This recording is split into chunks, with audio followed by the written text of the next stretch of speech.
a glorious piece of aviation history. Years of meticulous restoration, until finally, VR-796 takes flight. Mosquito's special because it's fast, versatile. It's rare, it's beautiful, it was an astonishing airplane for its time. Built out of wood with high altitude performance. But due to the wooden structure of the Mosquito, there's just not very many of these things left. That's what makes this one really special. When the wooden de Havilland Mosquito first took flight in 1940, it was the fastest machine on the planet and became the most versatile weapon of World War II. They could just about outmaneuver any German fighters. And could deliver one, quite a punch. If you ever wanted to own a Ferrari, the Mosquito was like that to any other aircraft I'd ever flown. Delight to fly. But for over a decade, no Mosquitoes were flying. As if they were left outside and got wet, they deteriorated and rotted away. Finally, in 2009, Victoria Air Maintenance began restoring an original Mosquito to take to the skies once again. It's a once-in-a-lifetime opportunity. This one is built from an original fuselage. This wood is the wood that was in the aircraft when it was flying. It's an extraordinarily complex project. For as long as I have had my heart invested in vintage airplanes, and the Mosquito in particular, I've never seen one fly before. There's going to be some tears in people's eyes, I'm sure, when it flies for the first time. In the design of aircraft, some are just right. This one was just right and still is.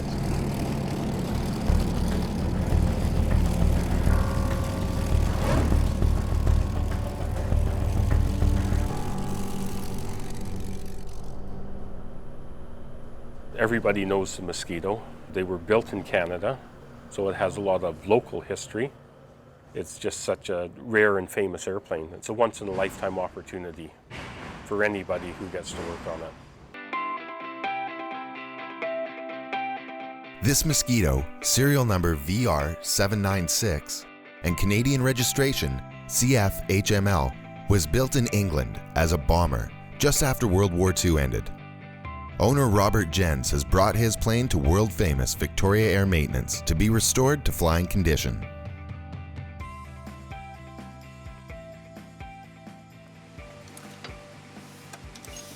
I started as an aircraft engineer, an apprentice in 1965, and kind of went the other way. I was an engineer before I went flying. They don't get any rarer, and it'd be a great thrill to see this actually fly. This is one of the projects that would be the crown of my career. It is special, there's no doubt about it. The challenge of building an airplane that there are no other of, that people can come and see and remember about. It's exciting. We've done a lot of cool stuff here over the years, and most of us are pretty used to working on rather cool toys all the time, but very seldom anyone ever gets to work on a Mosquito. Guys like Mel and myself, this is more of a hobby for us. We get paid for it, which is great. We don't consider it a real job, I guess. We like to build things and put things back together.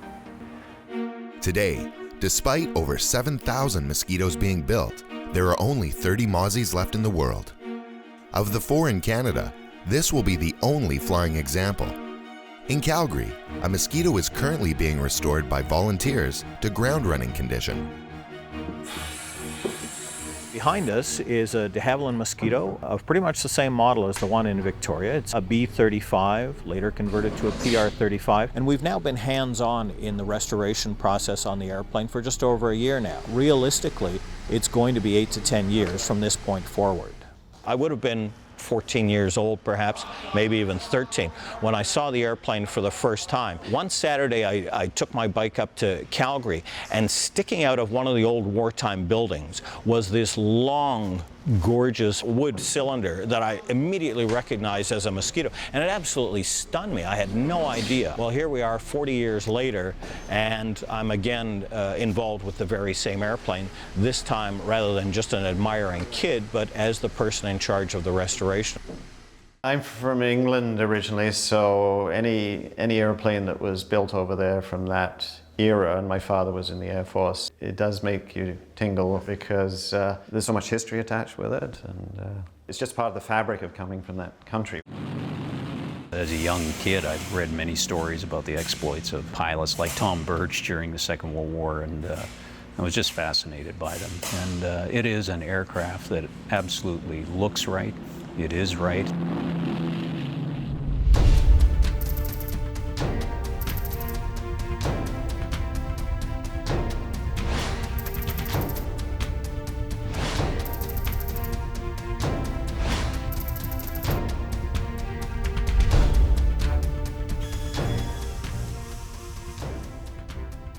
All these are mosquito bits that were taken off the aircraft at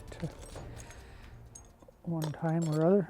When we first looked at the airplane, it was in Vancouver in the hangar. It was partially assembled. Nothing was really hooked up. We had to get a crane to take it off the truck. So as we took it off the trucks, we put the wings on in the hangar. We actually assembled it as we unloaded it off the truck. Didn't have anything in it, so I had to figure out how it was supposed to be wired and all the systems and how they work. The plane first began being restored in 1966. Crews throughout the years have taken all of the parts off the plane. And that always makes restorations much harder. Always things get lost, irreplaceable things. And that's where Mel and I come in, where we have to find out what it looked like, what it did, and how to make another one. This is our supply of BS standard hardware. Mosquito's a little challenging because there's not a parts manual for the airplane. There's lots of information. We have drawings, but there were so few airplanes, and it wasn't built as a maintainable airplane. So a lot of the information you get from modeling magazines, pictures of other airplanes, looking at other airplanes, and experience of the guys working on it. So it's not too hard to figure all the big pieces out. Trying to figure out all the little stuff is a little more challenging, but it's all doable. The plan is to restore this B-35 Mosquito to a military design.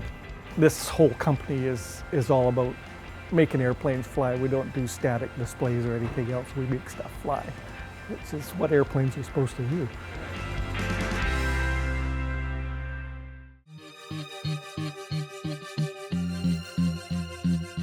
Brilliant concept. It was one of the great airplanes of the Second World War.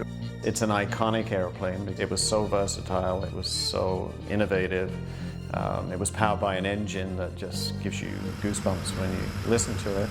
And it did help win the Second World War. The Merlin was the engine that certainly won the war.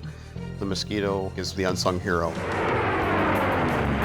De Havilland is one of the great aircraft manufacturing companies of the first 100 years of manned flight. De Havilland made the decision to look at building an unarmed bomber that could outrun anything that might try to chase it. It flew in the face of logic of the time. I mean, bombers were supposed to be big. They were supposed to have guns for defense. They're supposed to be made out of metal. Build instead an airplane just big enough for a crew of two, 4 250-pound bombs, fuel for 1,500 miles, and it would certainly be 100 miles an hour faster, as fast as a fighter. But what de Havilland had in mind to make this airplane effective was to make it very fast, to put the greatest engines available at the time on this relatively light wooden airframe. So it didn't need guns and gunners. It was faster. So fast, in fact, that it could outrun any of the enemy fighters. And it was built of wood, which was very innovative at the time. Geoffrey de Havilland, he said wood because he saw that wood was not going to be a strategic material. Anything in war production is going to be made out of metal. De Havilland stepped way out of the box and was persistent. He took his idea to the Ministry of Defence and they sort of poo-pooed it. You can't do that. Geoffrey de Havilland found an ally, Sir Wilfrid Freeman, who was with the Air Ministry in England, and Freeman believed in de Havilland's design. Finally, the Air Ministry and the Royal Air Force said, you know what, let's just get these guys out of our way. We'll give them a little bit of money to make a few airplanes. So the initial contract order was for just 50 airplanes. They designed and constructed the prototype here. From start of design to the very first flight was 11 months. First Mosquito flew in November of 1940, so the war had just opened up a few months prior to that. And the airplane proved itself to be an immediate success, faster than any other airplane in the world. He realized after it had taken off and left the chase plane, which was a Spitfire way behind, that it was quite a good aeroplane. It was at that time the fastest combat aircraft in the world. But here's the astonishing thing. This wasn't a fighter airplane, it was a bomber, faster than any of the fighters. So right away everybody perked up and went, hey, just a minute, we may have something here. If it's faster than all of the enemy fighters, what if we did put some guns on it, not so that it can defend itself, but make it an offensive weapon now, make it a fighter plane. So in fact, the second prototype Mosquito was built as a fighter plane. So right away, as soon as they saw the possibilities, versatility became the key strength of this airplane.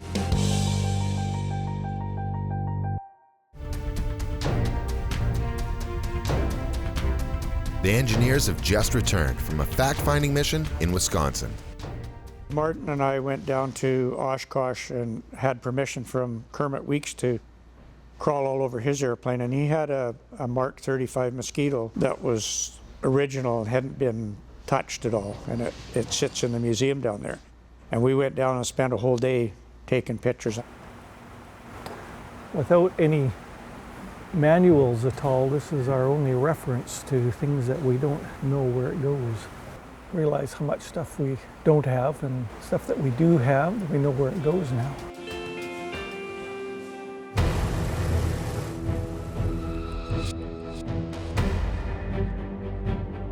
Our squadron flew out of Banff.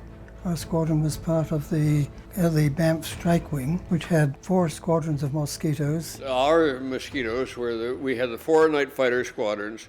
There were 3 straight night fighters. That's all they did was night fighting. And then we had 1 intruder that was all over Germany and Italy and so on. We'd fly in and drop our share flares, mark attack. The heavies would come over and bomb on our flares. Daylight bombing trips on the Oboe, which was the V1 rocket sites. We didn't come in at a steep angle, but probably about 45 degrees. You could get a lot closer or better accuracy with this, as we called it, shallow dive bombing than you could with straight and level bombing. Low flying over the sea, doing ship busting, which is what the Strike Wing, Coastal Command Strike Wing was doing. Over England, the south of England, as I said, we had the airports there, night fighters on them, and the Germans would keep an eye on them. Every day they were overrun, and we'd try to shoot them down. And sometimes we'd get them, sometimes we wouldn't.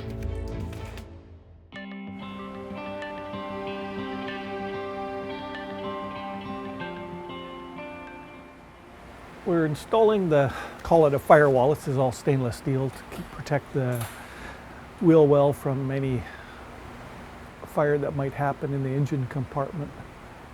What we're looking for now is there's apparently rubber gasket material that goes in here and along the bottom, which we don't have, although we do have good pictures of them now, so we'll be able to reproduce that. Have you seen anything like that in our, or is that all? That's all felt. It's all felt. I enjoy the challenge of that kind of stuff. Making things that we don't have and we can't get, so we have to figure out how are we going to make this work. So that's always fun for me.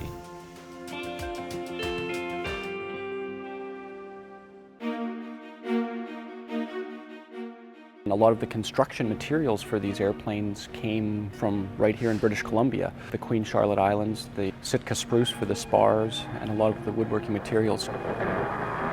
This is our beauty stripped down to its absolute bare skin here. This is where you see the birch and the spruce ply in here, and over top of this, the entire airplane would have been fabric covered as well. The other neat thing that you can see while our airplane is in this condition is the fact that the entire fuselage is not much over ½ inch thick. The fuselage production is perhaps one of the most interesting parts. They had great big molds that they would lay the sheets of plywood down. and they would strap them with great big metal strap, and then they were so light that in essence it took only 2 people to lift half a Mosquito fuselage off the mold, and then they would put the 2 halves side by side, and people would install the electrical lines, the hydraulic lines, the instruments, and all of the equipment in each half of the fuselage, and then the 2 halves were brought together, and so you had a single complete tube. Once the fuselage halves are glued together, a guy comes along with a handsaw and cuts this huge hole out of the center of the Mosquito. And then the fuselage is dropped on top of the wing to mate the wing and the fuselage together. The wings are built as a one-piece wing. In total, it's got a 54-foot wingspan made as a single piece. The wing basically carries the whole load.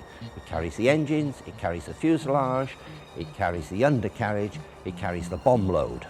Commonly said, fuselage goes along for the ride.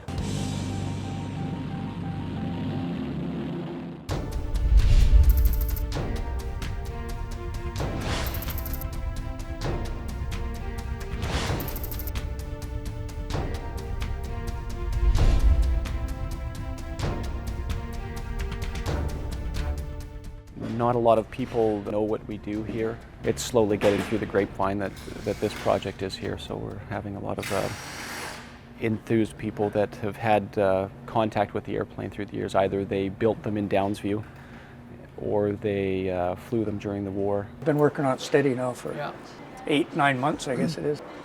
Yeah. Well, it's great to see it going back together again. Yeah. It really is. Got about 750 hours on them, different jobs, but I did not fly them during World War II. I flew them with the Overseas Ferry Unit. I came to the Mosquito Squadron in Scotland in 1943 on a Norwegian squadron. Everybody wanted to get on the Mosquitoes, I think. We're just very fortunate. It had a great reputation. Got the outboard tanks in and pretty well completed with all the lines made up. It was a struggle the first time finding out how to put them in because you have to put them both in at the same time. Oh, brings back a flood of memories, of course. I just want to climb up the ladder and get in the cockpit. I don't think enough people are aware of what happened in those days. We were only just ordinary people, and I'm told by a lot of people that the youth of today wouldn't do this, but they would. If they're faced with the same situation that we were at 17 and a half, they do exactly the same thing. If the same pressures are on them, they're no different. Wars are horrible things, and everybody that's ever fought in a war knows that as soon as you forget it, you repeat it. So it's important, and it's really important to the vets to see all that stuff restored, because it keeps everybody interested in it, and nobody will forget it.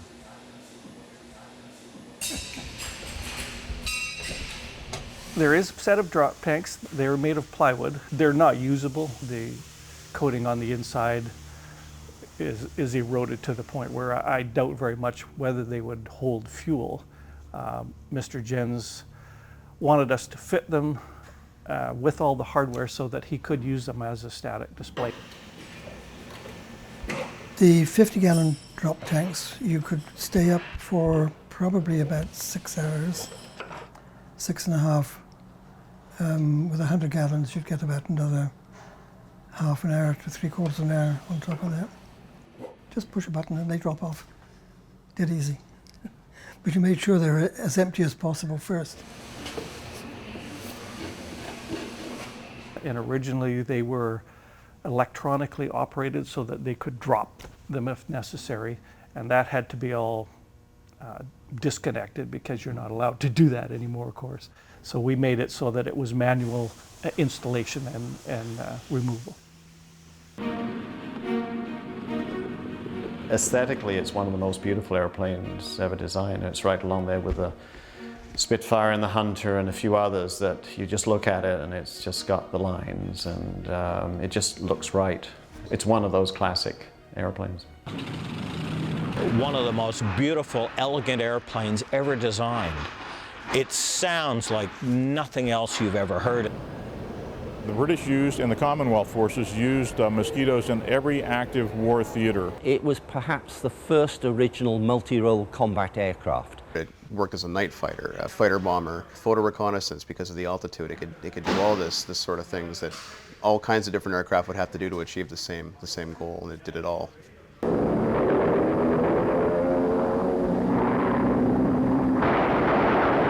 Just about any job you wanted to get done, you could do. And remarkably, you could do that job with just 2 people.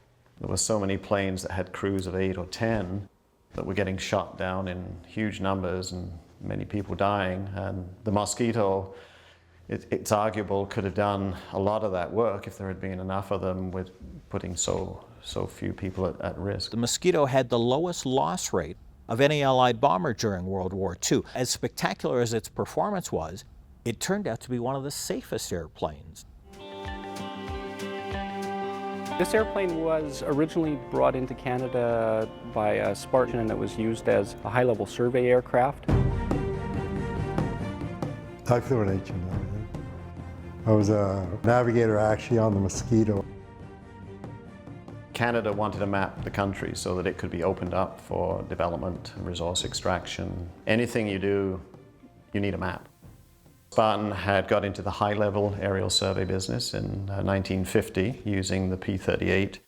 That had its limitations, and so in late 1954 they went looking for a plane that could replace it. And there were these surplus ones sitting out in this airfield in northern England. Spartan Air Services purchased 15 Mosquitoes for $1,500 each in 1954. 9 were used for aerial mapping, and the others were used for parts. There were initial modifications done over in England before the planes were flown across. So the Mosquito had a 6-hour 30 range, so then you could take advantage of the sparser airfields. And that's the only way we could have done it. These particular airplanes have a very significant place in Canadian history. Although our particular example wasn't built in Canada, the work that it did here has a tremendous ripple effect in the maps that were produced, in the resources that were discovered, in the work that was done by these airplanes. There were 3 crew members in the Mosquito. There was the pilot, and his job was to get the plane to altitude, to keep the flight line, and to keep the plane at a precise altitude. So I was in the front as navigator, the camera operator was in the back. Since it was a small nose, you had to lay on your stomach. So I would just direct the airplane down a line on either a map or your own drawn map, or the camera operator would actually make sure we were getting the proper overlap of photographs. They're very exacting for everybody, really. Isolated from the rest of the crew was the camera operator, who had this undesirable position in the back of the Mosquito's fuselage.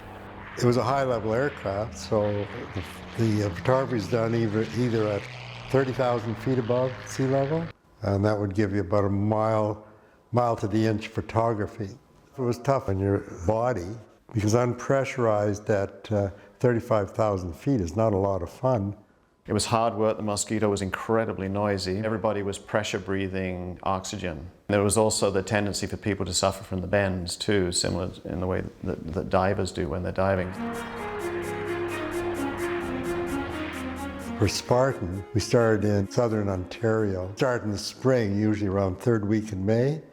And then as the snow melted and the ice melted, we'd keep moving further north, till you'd end up in the Arctic Islands.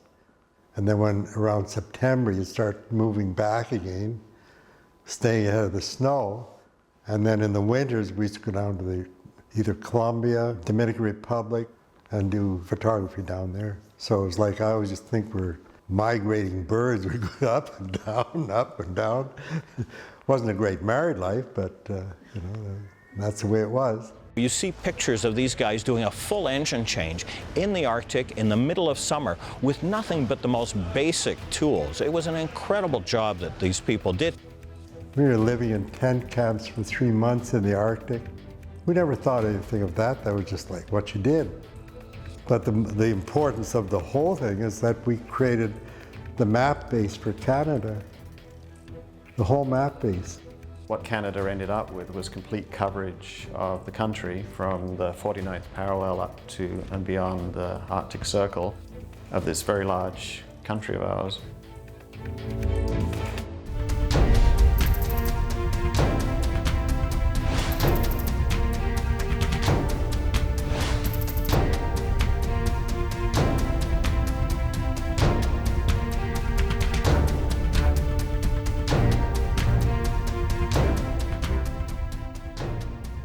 There's no Mosquito stores. We can't go down to the corner Mosquito store and pick up parts like you can for other general aviation aircraft. Hey, good afternoon. Mike Ingram from Victoria Air Maintenance calling. Yeah, I'm just trying to track down some Mosquito parts right now. We have parts that are specific to a Canadian Mosquito. Ours is a British Mosquito. The other Mosquito that's being built is a Canadian one, so we do have some parts that would be valuable. So we're hoping that that will be the case. It's just a matter of finding the right part. There's only so many parts, so everybody works together. And pretty much everybody knows everybody. It's a small community. You know, it's worldwide, but there's only maybe a half a dozen people that build these kind of airplanes. Well, we were flying out of a place called Villavicencio in Colombia. So the guy, Ralph Burton, he'd come in and we'd dive down, roll the airplane a couple of times, then come up, do a fighter break, and land.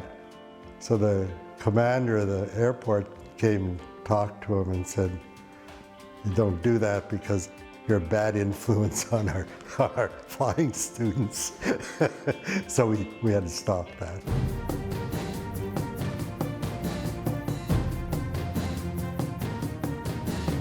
It was a long, expensive, and very difficult process. You know, they were creating airstrips out of the middle of Arctic wastelands in order to operate these airplanes. A number of the airplanes crashed. There were a number of fatalities as well.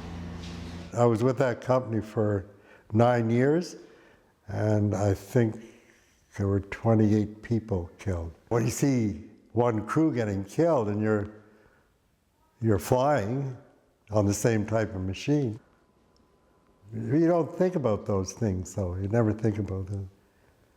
You know, you think you're always immortal. I was on one flight out of Churchill, going through 26,000. We lost the engine. The pilot feathered it, and there was a problem with Mosquito. It would go into feather, then go back out of feather, and go into full flying. Well, then you had a runaway prop, 7,000 RPM. We lost the spinner. The spinner came off and went by the perspex, and we lost several other parts. CFHML's last survey for Spartan was in August 1962. It was grounded in Lakehead with a problem engine. It was one of only 3 remaining Spartan Mosquitoes when it was flown back to Uplands. CFHML was officially retired in June 1963 with a total of 616.5 flight hours. It was a real utility-used airplane after the war, and that's why this one was actually saved and is in such good condition, because it actually had a life after the war.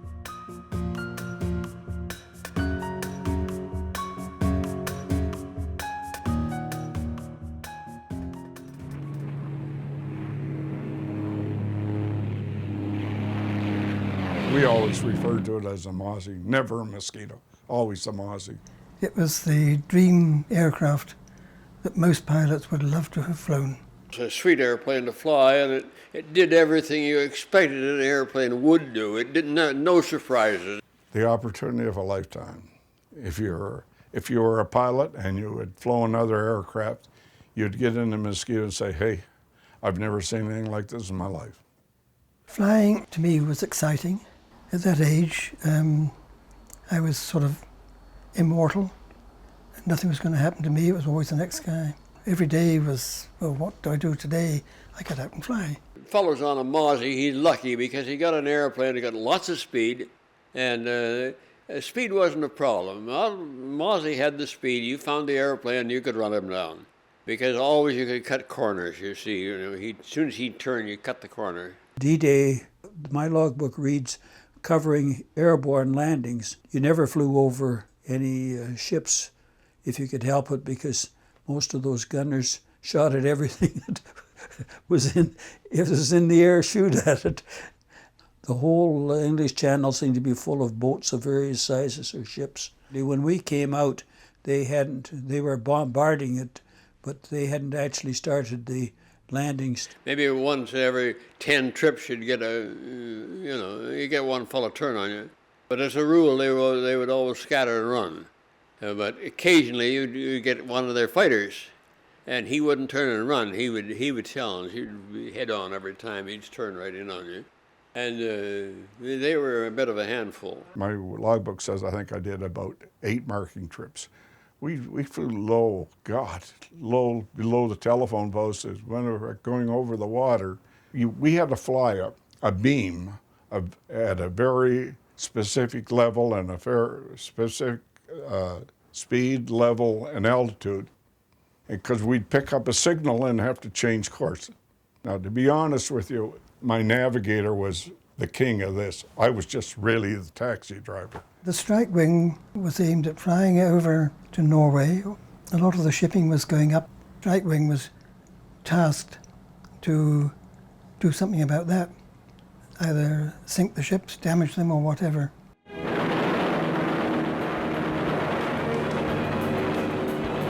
We did ours in the dead of night, and we were in and out and on our way back, and we were lucky to come back all the time.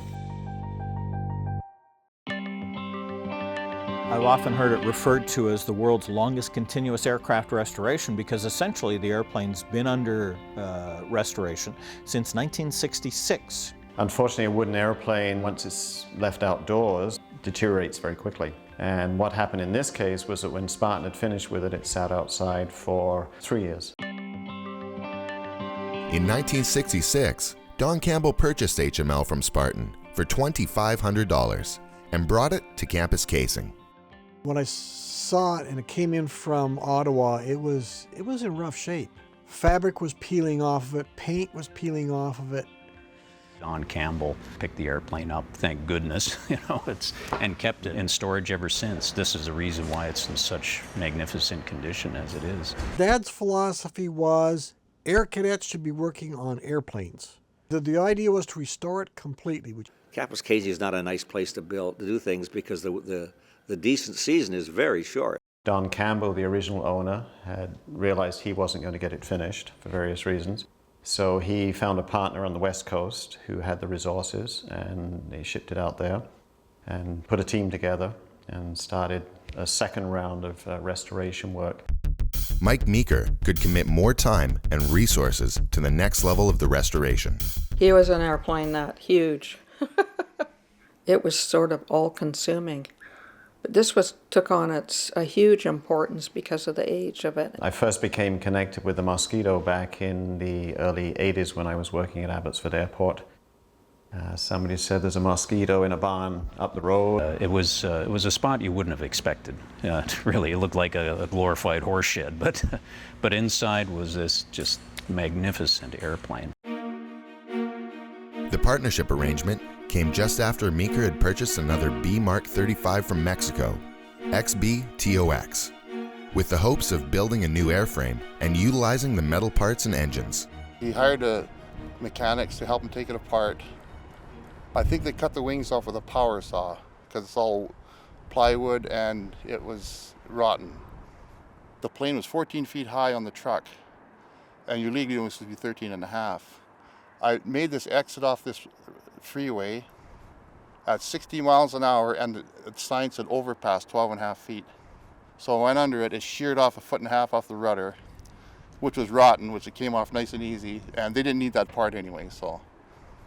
Once up in British Columbia, the plan changed, and the Mexican parts were used to aid in the restoration of CFHML. It was pretty well all structural work that we were doing at the time. I got to see the process on how to work with wooden structure, and getting that plywood to bend in such a tight manner as it was a challenge, and it came out quite well. For various reasons, the work ground to a halt. The plane was then sold to Ed and Rose Zaleski, who put the plane into storage for years. In 1996, CFHML was advertised for sale for $1.2 million. In December 2000, Bob Jens, the current owner, purchased the plane and began restoring it once again. An aircraft like this is passion. You could see that. Just the type of work that's gone into it, the care that's gone into it, and just the effort in getting this aircraft flying again. You can certainly see that. In 2009, Bob Jens brings the plane to Victoria Air Maintenance to speed up the restoration process.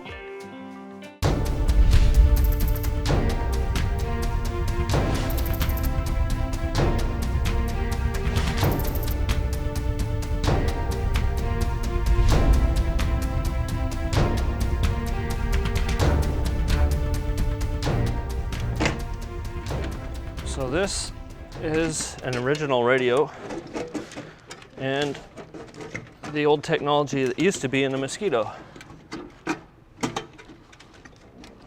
And all used to run on glow tubes. And nowadays a radio is a fraction of the size. So what we did on this aircraft is we took the back off this, I took the guts out of the radio, and we hid the radios within this box. So what we have here is today's radios, and all it needed was 2 to make this aircraft airworthy. That's pretty much what we had to do to make this a little bit more authentic.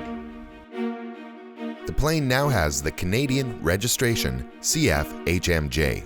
The original registration was FHML, but that registration got lost over the years and was never renewed through Transport Canada. We tried to get that registration back from the person who owns it now on an airplane out of Quebec somewhere, but they weren't so willing to give it up. Another Mosquito has recently been restored in New Zealand and delivered to its owners, Jerry Yegan and the Military Aviation Museum in Virginia. That's a big debate at the moment because there are people who are making the wings and the fuselages for them down in New Zealand, and that makes a very valuable contribution to getting others airworthy. But this particular airplane is highly authentic, so I think that does make a difference to that connection with the past. The greatest percentage of it is original. The airframe's original, and the wings are all the wood that was in 1947.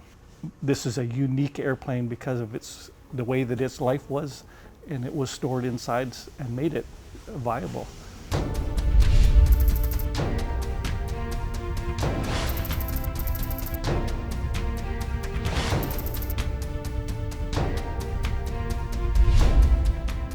It's the original propeller from the airplane, and it's just been sent out and overhauled at a certified propeller shop.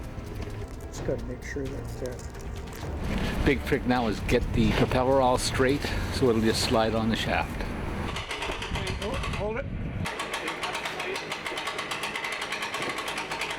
Going on 4 years now. It's a good feeling to be putting the last big piece on today. Are you down a touch? Yes. There it goes. It's on.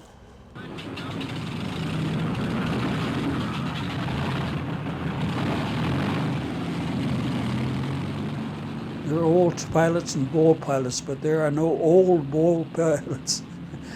We're taught that from day one. You might say use some discretion or common sense.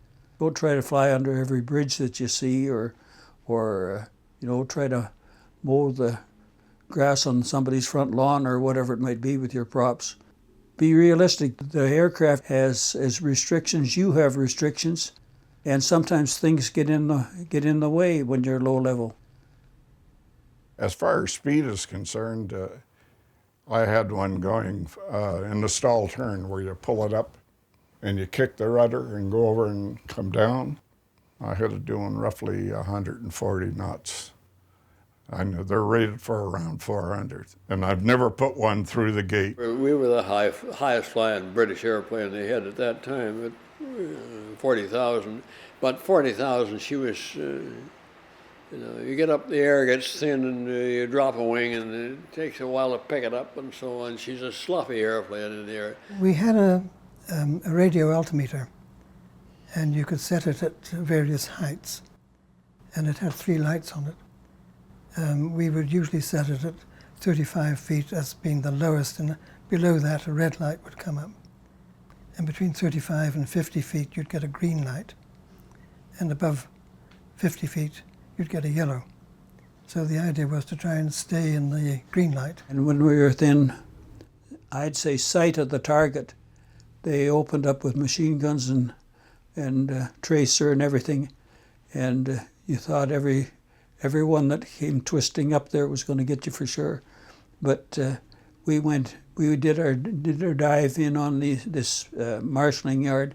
I opened up with the machine guns and the cannons and waved the nose around, and of course we're coming in pretty fast, probably close to 300 miles an hour, and they quit firing.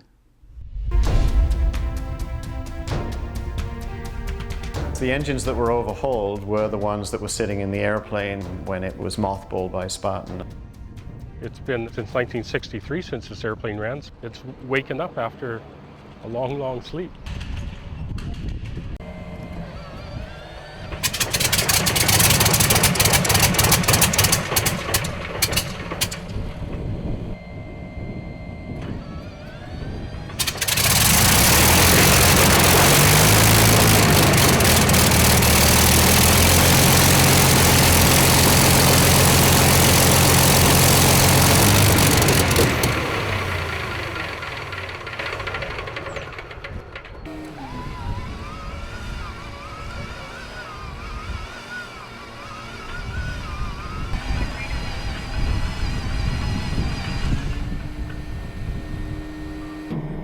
We may have to go out there and see if it's actually primed. Yeah, pull the line off. Sounds like no ignition. The bottom of the engine? Yeah, the left engine started just fine. Right engine, not so much. We've got a boost coil problem right now and just trying to sort out the wiring for it, and might need a boost coil. The team has a spare boost coil. Once it's installed, both engines can be run up.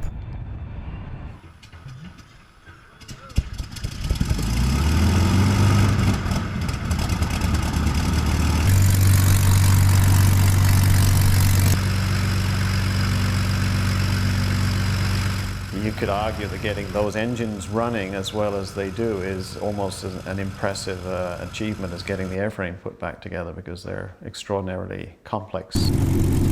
Banner day, really. It is a significant day. In the history of this airplane, it is significant because it's been a long, long time.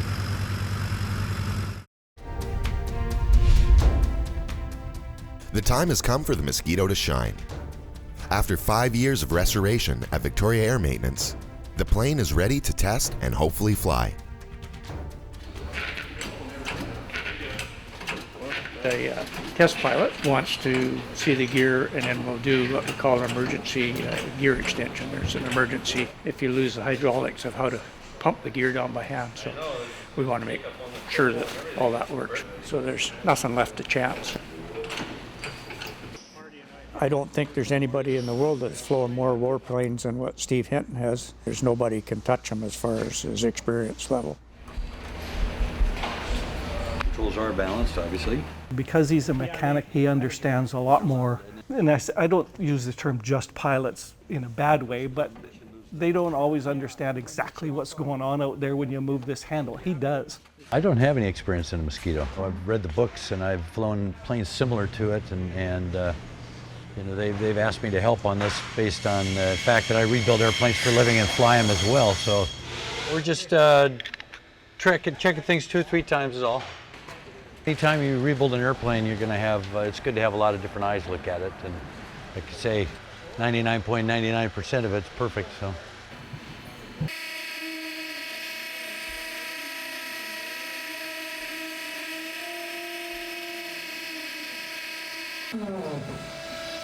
Did it kick out? And we're having a little trouble with one of the main wheels won't lock up. And when the pressure comes off the hydraulic system, the wheel drops out of the landing gear bay. So we're just working through sorting out what the issue is, and it's a minor issue, and it's teething pains. And all these airplanes give you these sort of things right up until the day they fly. I call it rag wrenching, is the term I use all the time. Because when you rag wrench it, You're wiping grease, but you're still right in the spot where you know you're going to inspect something and look at it. They changed the spring on the up latch. Seems to be working, it's coming off the jacks, so that's a good sign. Scenario will be that we'll run it, check the engines and props and all that out, and then he'll go and taxi it and get a feel for the airplane and that before it goes flying.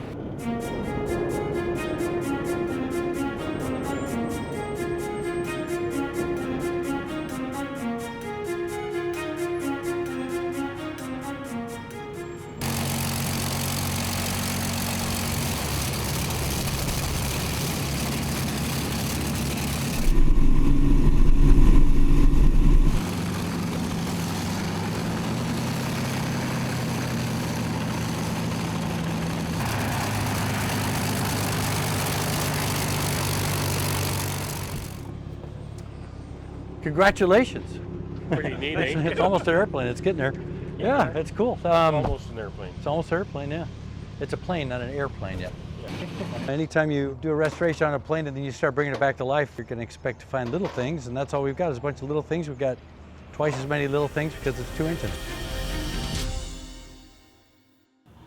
This airplane holds a special place in my heart, not just because it's a former Spartan airplane, but because of the way that the owners decided to finish it, which is to do honor to the Mosquito bomber that had more operational missions than any other Allied bomber in World War II. It's a tremendously touching story that involves crew members and the airplane itself.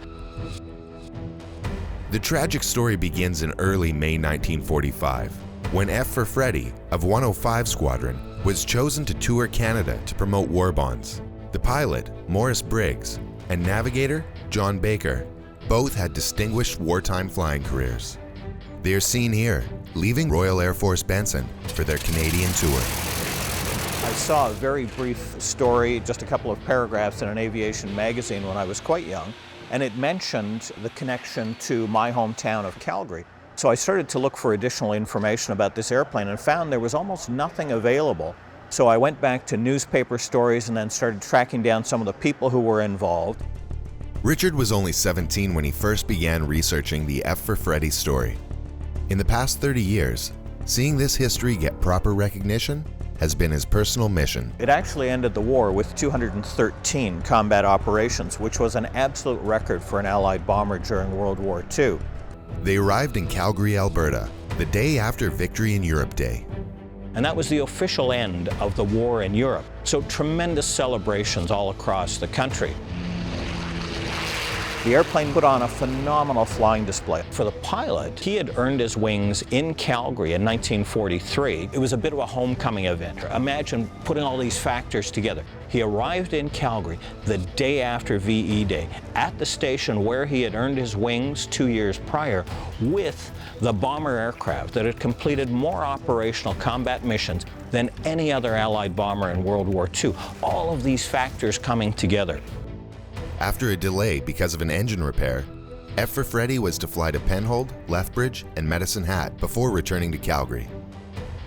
They took off, and before they departed from Calgary, the pilot decided to do a flyby on the control tower. He did a couple of passes on the tower at absolute zero altitude, just pulling up to clear the control tower at the last minute. He did that twice, came around a third time, and hit a steel pole that was on top of the control tower. At that speed, the steel pole completely took the wing off the airplane. They crashed just outside the airport grounds. Morris Briggs and John Baker were killed instantly. And that put a real poignant end to the war for Canadians and Calgarians in particular. I'm very touched to see that this airplane has been painted up as F for Freddie in honor of those men who served and who died. It's an appropriate and very touching honor that's given to this airplane. This morning we found a couple of leaking primer valves that are making the engines run a little on the rich side. So we're just swapping out some parts and getting the fuel leak stopped, and we'll get the engines dialed in. The list is getting smaller every minute, and hopefully the weather holds out and we'll get a flight test in today.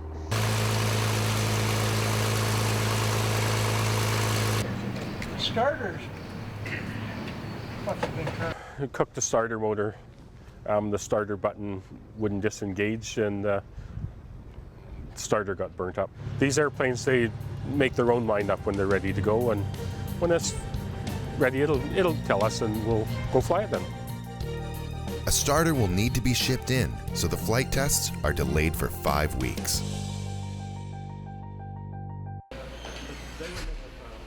The team is gathered once again to try and get the plane airborne. There are only a few remaining tweaks and the plane is ready to go. It's really an early airplane. The cockpit's the way it's laid out. You know, everything is manual, and so it's part of the charm of flying a lot of different airplanes. And I enjoy it very much. Looking forward to it. It was a pilot's airplane. It responded beautifully to the controls. It was only dangerous on takeoff.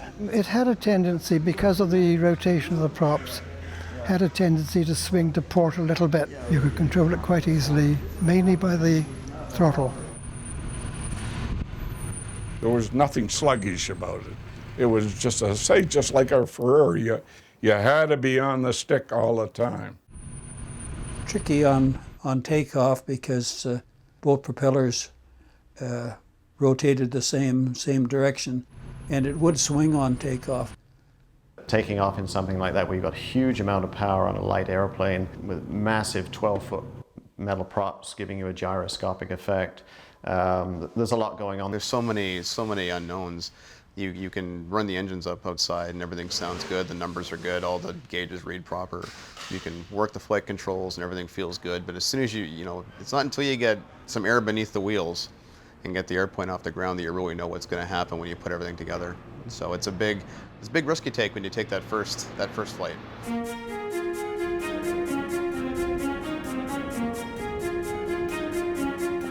It's never old hat, but I don't get butterflies doing it. But of course, it's after completing restoration on a plane for all these years too. There's a lot of things that there's some risk involved. Let's put it that way. So, you kind of think about that kind of stuff and thinking about how the aircraft system works. So some of the things you need to do without a checklist. So you have to be able to react to things. With Mel along too, that I think that we've got the best of all the worlds. I think I know we'll be fine. Ground signal. Pull the APU. Pull the chocks, right? Okay. Have a good ride. And Mel is also a very experienced pilot as well, so he brings a lot to the table. So if we have to troubleshoot anything, he's the best man for that. It's exciting.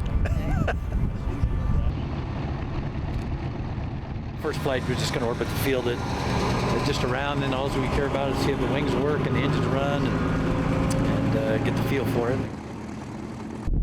He's just taxiing now. CFHMJ waits for clearance.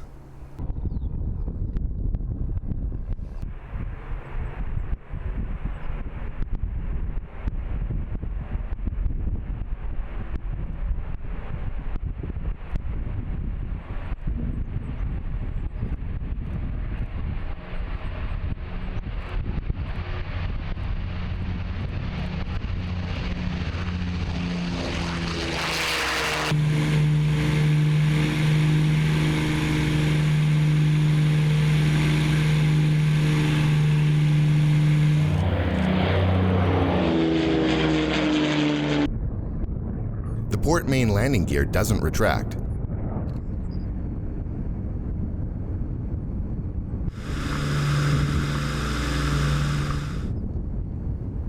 They're only up for 10 minutes before returning.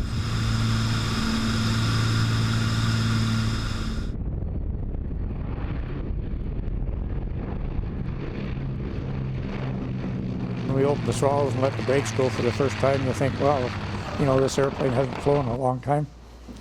But flew like any other airplane. It trimmed out, flew fine. The crew has a few items to adjust and will need to figure out the landing gear problem. Hopefully it'll be ready for its second flight tomorrow. It was just a wonderful noise. Sound is more like it. Music to my ears, and brought back lots and lots of memories. It's breathtaking to watch the thing take to the air and actually climb out. Day 2. The tweaks have been done, and the crew discovered that the gear problem was simply a lever falling out of engagement. They're ready for a second flight. It's important to get a number of flights and hours in to fully test the plane.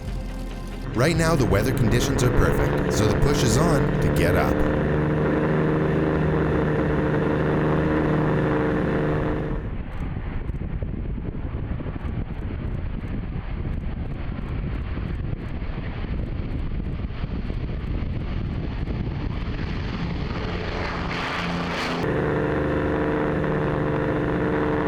And both landing gears go back up.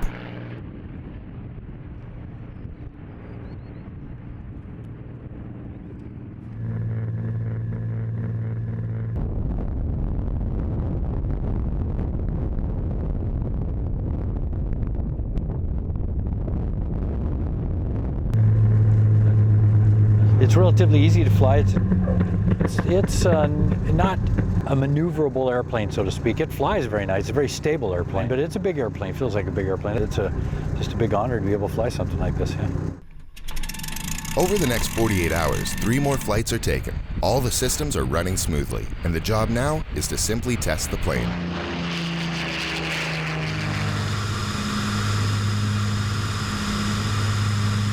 Magnificent. An honor to be here. An honor to be here. This one's on my bucket list. Seeing it painted as F for Freddie, a tribute to these men, and a story that I have researched for so many years. All of these things coming together, it was exciting, it was thrilling, it was satisfying, and very touching. It was terrific. I just love the sound of it. You were very aware of the teamwork that had made that last little bit happen. Yeah, I'd waited a long time to see that happen.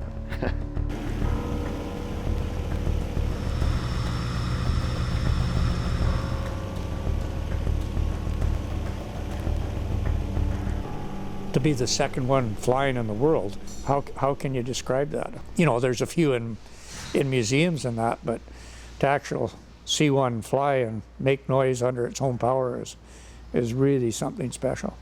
It's tremendous that there are still veterans around who served with these airplanes and who can see one come back to life. And I know it has a tremendous impact on them. But as you say, to the younger generation too, it's not just a museum piece. It doesn't just sit there. You know, it's something that makes noise and flies and is active and interactive and has an emotional impact that you can't understand until you actually see one, until you actually hear the thing fly. That's when it becomes alive.